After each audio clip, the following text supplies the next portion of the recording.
राधे, हरे कृष्णा। कैसे हो आप सभी लोग? आशा करती हूँ आप सभी परम मंगल में होंगे, स्वस्थ होंगे, अच्छे होंगे। सबसे पहले आप सभी को साल की सबसे बड़ी एकादशी देवशयनी एकादशी की बहुत बहुत शुभकामनाएं। देखो, मैं साल की सबसे बड़ी एकादशी क्यों कह रही हूँ, क्योंकि साल भर में ना, पूरे साल भर में 24 एकादशी आती हैं और जब भी अधिक मास होता है तब 26 एकादशी आती है। उन 26 और 24 एकादशी में 4 एकादशी ऐसी होती हैं जो बहुत बड़ी एकादशी के नाम से संबोधित की जाती है। एक तो उसमें देवशयनी एकादशी होती है जो कि अभी आने वाली है, एक निर्जला एकादशी होती है जो कि साल की बड़ी एकादशी में मानी जाती है, एक आपकी देव उठनी एकादशी होती है, ये भी साल की बड़ी एकादशी के रूप में मानी जाती है, एक उत्पन्ना एकादशी होती है, जब एकादशी मैया उत्पन्न हुई थी। तो ये जो साल की बड़ी, ये साल की 4 बड़ी एकादशी। अगर आप एकादशी का व्रत रखते हो बहुत ही सर्वोत्तम है, लेकिन अगर आप एकादशी का व्रत नहीं करते तो कम से कम ये 4 एकादशी का व्रत तो आपको अवश्य और अवश्य ही करना चाहिए। ये 4 जो एकादशी का व्रत है ये लाइफ चेंजिंग व्रत होता है। मतलब इन 4 एकादशी का व्रत रखने से आपको सांसारिक भौतिक सुखों की प्राप्ति होगी ही होगी, मृत्यु के उपरांत भगवान विष्णु लोक की प्राप्ति आपको अवश्य और अवश्य होगी। तो आप लोगों को पता है कि देवशयनी एकादशी का जो प्रारंभ हो रहा है वो 5 तारीख को शाम को हो रहा है, और वहीं देवशयनी एकादशी का जो विश्राम हो रहा है वो 6 तारीख की शाम को हो रहा है। हिंदू धर्म में, सनातन धर्म में सभी सारी चीजें आपको उदय तिथि के अनुसार मान्य रखती है। तो देवशयनी एकादशी जो है उदय तिथि के अनुसार 6 तारीख की बनाई जा रही है। अगर मैं खाटू श्याम सीकर की बात करूं 6 तारीख की एकादशी है। अगर मैं महाकाल उज्जैन की बात करूं 6 तारीख की एकादशी है। बांके बिहारी जी के मंदिर में 6 तारीख की एकादशी है। राधा माधव जी के मंदिर में 6 तारीख की एकादशी है। वृंदावन धाम में 6 तारीख की एकादशी है। इस्कॉन टेम्पल में 6 तारीख की एकादशी है। गौड़ी संप्रदाय में 6 तारीख की एकादशी है। राधा माधव के मंदिर में 6 तारीख की एकादशी है। मतलब पूरे भारतवर्ष में जो एकादशी बनाई जा रही है वो 6 तारीख की ही बनाई जा रही है। अब ये बड़ी एकादशी है क्योंकि इसी एकादशी से पहले तो सुबह सुबह हम एकादशी की पूजा अर्चना वंदना करेंगे और इसी एकादशी से हमारा चतुर्मास प्रारंभ हो जाता है। अच्छा, कहीं कहीं पे चतुर्मास देवशयनी एकादशी से प्रारंभ होकर देव उठनी एकादशी पे रहता है। यहाँ पे भी चतुर्मास देवशयनी एकादशी से प्रारंभ हो रहा है, वो 5 जुलाई से प्रारंभ होगा और 2 नवंबर को विश्राम हो जाएगा। लेकिन कहीं कहीं पे, जैसे कि गौड़ी संप्रदाय की मैं बात करूं, निम्नक संप्रदाय की मैं बात करूं, इस्कॉन टेम्पल की बात करूं, तो यहाँ पे जो देवशयनी एकादशी से ना सारी जगहों पे ना, जैसे कि अगर मैं इन वाली जगहों पे बात करूं तो यहाँ पे ना देवशयनी एकादशी से चतुर्मास प्रारंभ नहीं होता, यहाँ पे पूर्णमासी से चतुर्मास प्रारंभ होता है। लेकिन बांके बिहारी जी के मंदिर में, खाटू श्याम में, पूरे वृंदावन धाम में, राधा माधव के मंदिर में जो चतुर्मास प्रारंभ होता है वो देवशयनी एकादशी से ही प्रारंभ होता है। देवउठनी एकादशी पे विश्राम होता है। मैं भी देवशयनी एकादशी से ही प्रारंभ करती हूँ और देवउठनी एकादशी पे चतुर्मास विश्राम करती हूँ, ठीक है ना। हाँ, चतुर्मास बेशक विश्राम कर देती हूँ मैं देवउठनी एकादशी पे, लेकिन लास्ट के जो वो 5 दिन होते हैं जो भीष्म पंचक व्रत बोला जाता है वो करती ही जरूर। तो ये आप ये समझ लीजिए कि मैं चतुर्मास से थोड़ा सा ज्यादा नियम फॉलो वगैरह इत्यादि करती हूँ। अब एकादशी का जो व्रत होता है वो त्रिदिवसीय व्रत की श्रेणी में आता है, अर्थात 3 दिन तक आप व्रत के नियमों का पालन करते हो। 3 दिन तक कोई व्रत नहीं रखा जाता, लेकिन 3 दिन तक व्रत के जो नियम होते हैं उनका पालन किया जाता है। जैसे कि आज 5 तारीख को दशमी तिथि के नियमों का पालन होगा, 6 तारीख को आप लोग व्रत रखोगे और 7 तारीख को द्वादशी के नियमों का पालन होगा। दशमी के नियम क्या होते हैं? लहसुन, प्याज, मांस, मदिरा का सेवन नहीं करना, बैगन का सेवन नहीं करना, मसूर की दाल का सेवन नहीं करना, गाजर का सेवन नहीं करना, सूर्यास्त के बाद भोजन इत्यादि करने की ही मनाही होती है। अब बड़े सारे लोग ना ऑफिस गोइंग होते हैं तो रात को 7-8 बजे ऑफिस से आते तो देखते अब तो सूर्यास्त हो गया, अब हम खाना क्या खाएं, तो आप फल खा सकते हो, दूध खा सकते हो, दूध या दूध से बना कोई भी प्रोडक्ट आप इस चीज में ले सकते हो। अब एकादशी वाले दिन आपको सुबह सुबह उठना है, पानी में कुछ ना कुछ डाल के आपको स्नान करना है। जैसे कि देखो, मैं हमेशा कहती हूँ चाहे आप गंगा जल डालो, यमुना जल डालो, सप्त नदियों में से किसी की भी नदी का जल डालो, लेकिन आंवले का रस अवश्य डालो। कहते हैं आंवले का रस पानी में डालने से आपको अश्वमेव यज्ञ का फल मिलता है। तो आंवले का रस जरूर डालो, तिल जरूर डाल सकते हो। पूरे 4 महीने आंवले का रस डाल के स्नान कर सकते हो, पूरे 4 महीने चतुर्मास में तिल डाल के स्नान कर सकते हो। तो ये चीजें आपको अवश्य और अवश्य करनी चाहिए। ये याद रखिए, देवशयनी एकादशी इंपॉर्टेंट एकादशी है, इसको ऐसे नहीं गवाना है। अगर आप एकादशी का व्रत रखते हो बहुत अच्छी बात है, लेकिन अगर आप एकादशी का व्रत भी नहीं रखते हो तब भी देवशयनी एकादशी का व्रत आपको अवश्य और अवश्य रखना चाहिए। 1-2 चीजें मेरे कहने पर अवश्य कीजिएगा। जब भी एकादशी होगी ना, देवशयनी एकादशी का, जब भी आप व्रत रखते हो तो सुबह सुबह पानी में कुछ ना कुछ डाल के स्नान कीजिए। उसके बाद ना पीले रंग के कपड़े पहनिए या फिर सफेद रंग के कपड़े पहनिए। बेसिकली नीले रंग के, अभी मैं वीडियो बना रही हूँ तो मैंने ये नीले रंग का दुपट्टा ले रखा है, लेकिन चतुर्मास में नीला रंग पहनना और काला रंग पहनना बहुत ज्यादा अशुभ माना जाता है। मतलब इतना तक वर्णन आया है कि नीला रंग अगर हमने देख भी लिया चतुर्मास से तो हमें सूर्य भगवान को देखना पड़ता है, इतना दोष लगता है नीले रंग का। तो पीले रंग के वस्त्र पहनिए या फिर सफेद रंग के वस्त्र पहनिए। उसके बाद श्री हरि भगवान विष्णु को उठाइए, आप पंचामृत से स्नान कराइए। आप चाहो तो दूध से भी स्नान करा सकते हो। दूध में कोई भी, जैसे कि फॉर एग्जांपल मैंने ये अंगूठी ली और अपना दूध में या पानी में डाल दिया, तो ये धातु निर्मित जल या फिर धातु निर्मित दूध हो जाता है, जिसका स्नान कराने की भी शास्त्रों में बहुत बहुत बड़ी महिमा शास्त्रों में बताई गई है। एक दो चीजें आपको और करनी होती है कि आपको एकादशी की कथा पढ़नी होती, पहले संकल्प लेना होता है हर एकादशी पे। दीदी हर एकादशी पे संकल्प?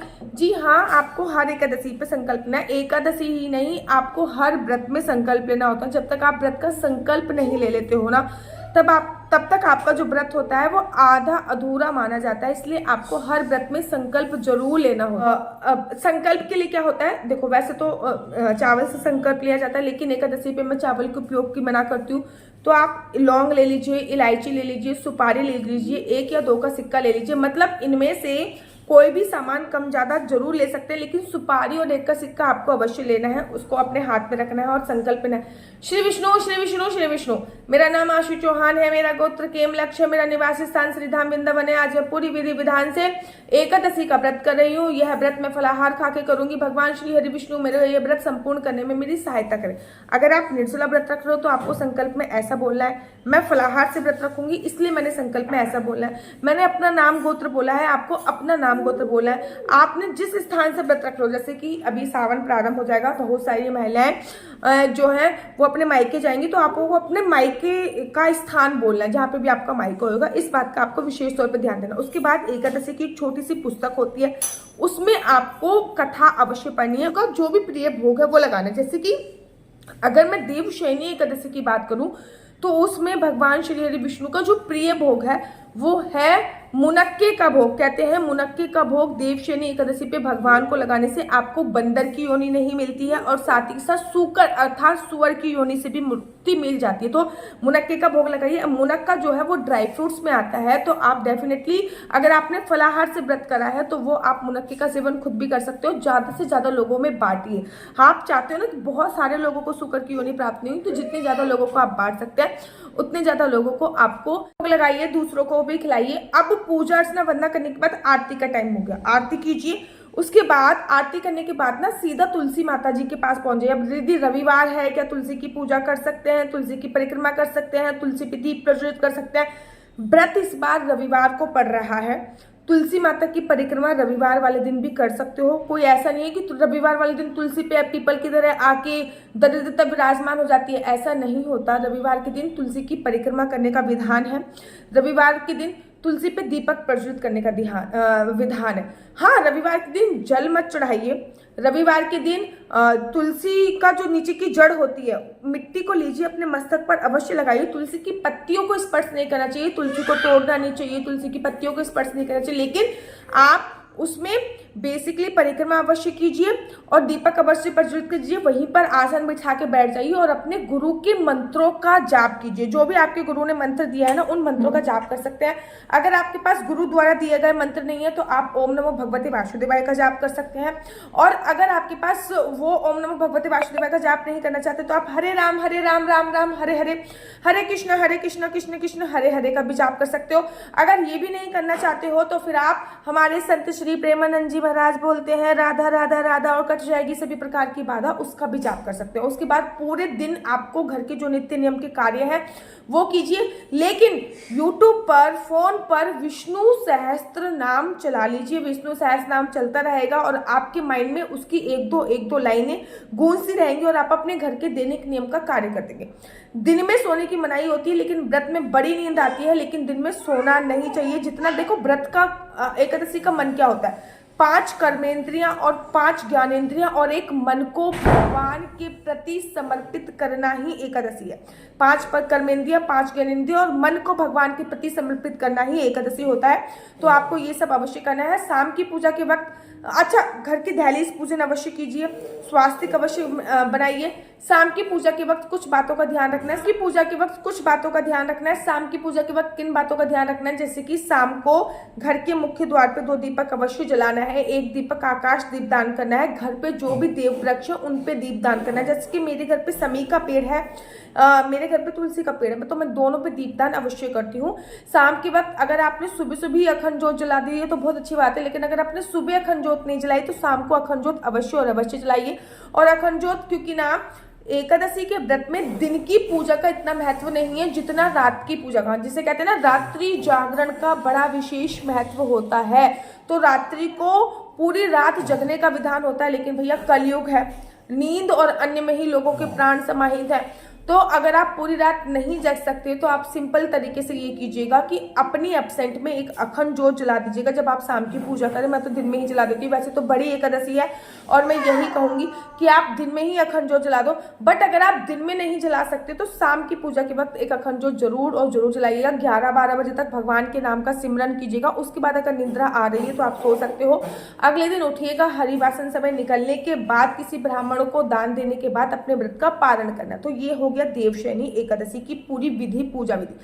अब व्रत आपको हरिवासन समय निकलने के बाद ही खोला जाता है। दूसरा बात, चतुर्मास के जो भी आप नियम ले रहे हो, जब आपने एकादशी की पूजा करी है ना, उसके बाद आपको चतुर्मास के नियमों का भी आपको बोलना है कि चतुर्मास में मैं एक समय भोजन करूंगी, या फिर चतुर्मास में मैं आलू का त्याग कर रही हूँ, चतुर्मास में मैं चावल का त्याग कर रही हूँ, चतुर्मास में मैं आंवले के रस से स्नान करूंगी, चतुर्मास में मैं लड्डू गोपाल को नित्य पंचामृत से स्नान कराऊंगी, या फिर नित्य कच्चे दूध से स्नान कराऊंगी। तो चतुर्मास में मैं एवरीडे तुलसी दीपक दान का संकल्प ले रही हूँ। चतुर्मास में मैं एवरीडे नित्य घर के मुख्य द्वार पे संकल्प ले रही हूँ। चतुर्मास में मैं बूढ़े बुजुर्गों के पैरों को स्पर्श करने का, छूने का संकल्प ले रही हूँ। चतुर्मास में मैं एवरीडे अपने पति के पैरों को स्पर्श करूंगी। मतलब चतुर्मास के बहुत नियम होते हैं और चतुर्मास के जो भी नियमों का आप पालन करना चाहते हो उसका जो संकल्प आपको लेना है वो आपको देवशयनी एकादशी पर ही लेना है। याद रखिए, अगर आपने संकल्प ले लिया तो आपको ये नियम पूरे अवश्य करने हैं, आप बीच में छोड़ नहीं सकते। इसलिए संकल्प सोच समझ के लीजिएगा, क्योंकि इस बीच में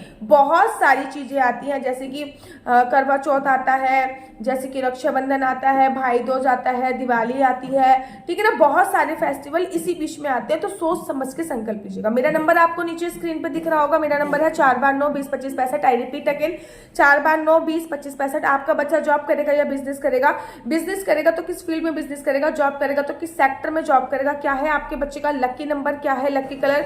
कुंडली में संतान प्राप्ति का योग कब है? हस्बैंड वाइफ की आपस में नहीं बन पा रही है, शादीशुदा जिंदगी में बहुत सारी प्रॉब्लम आ रही है, तलाक तक नौबत आ गई है, किस कोर्ट कचहरी में फंसे पड़े हैं, बिजनेस में बराबर लॉस जा रहा है, विवाह का योग कब है, इंडिया के बाहर की जाने की संभावना है या नहीं है, आपका घर कब बनेगा, ये सभी जानकारी मैं आपको कुंडली के माध्यम से प्रोवाइड कराती हूँ।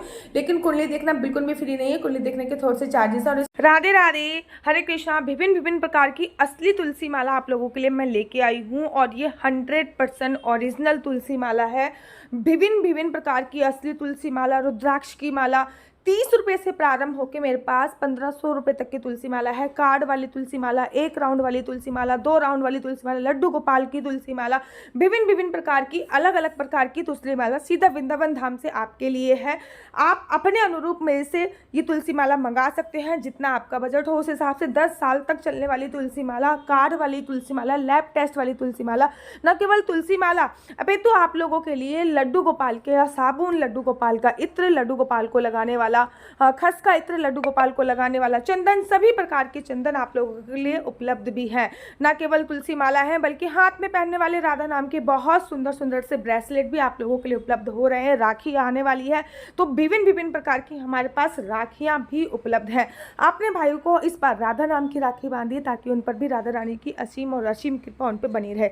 न केवल राधा नाम की राखी हमारे पास उपलब्ध है, अपितु लैब सर्टिफिकेट द्वारा बनाई गई राधा नाम की राखी भी हमारे पास है। इसमें हमने हमने एक्स्ट्रा कराया हुआ ताकि ये 100% ओरिजिनल हो।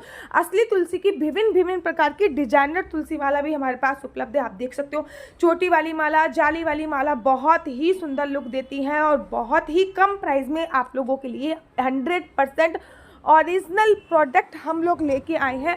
तो देर किस बात की, नीचे दिए गए नंबर पर अभी के अभी ऑर्डर कीजिए और अपना ऑर्डर प्लेस करवा लीजिए। 100% ओरिजिनल तुलसी माला, क्योंकि आजकल ओरिजिनल प्रोडक्ट मिलना बहुत ही मुश्किल है। विभिन्न विभिन्न प्रकार की डिजाइनें और विभिन्न विभिन्न प्रकार के आप लोगों को उपलब्ध हो जाएंगे। न केवल तुलसी माला अपितु हमारे पास संत श्री प्रेमानंद जी की प्रतिमा भी बहुत सुंदर सुंदर है, जो कि हम आगे आपको वीडियो में दिखाते हैं। जल्दी से ऑर्डर कीजिए हरि बोल मार्ट में, और नीचे जो दिया हुआ नंबर है उस नंबर पर संपर्क करके आप विभिन्न विभिन्न प्रकार की तुलसी माला मंगा सकते हो।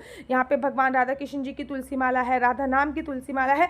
तो देर मत कीजिए, order place now. Radhe Radhe, Hare Krishna. इस नंबर पर मुझसे किसी भी प्रकार से कोई भी क्वेश्चन आंसर पूछने के लिए फोन मत कीजिए। ये नंबर केवल और केवल मैंने कुंडली दिखाने के लिए ही दिया हुआ है। अगर आपको मेरी वीडियो अच्छी लगती है तो आप अपना यूट्यूब चैनल हरि बोल को लाइक शेयर सब्सक्राइब करना बिल्कुल भी मत भूलिए। तब तक के लिए मुझे दीजिए इजाजत। राधे राधे, हरे कृष्णा, हरि बोल।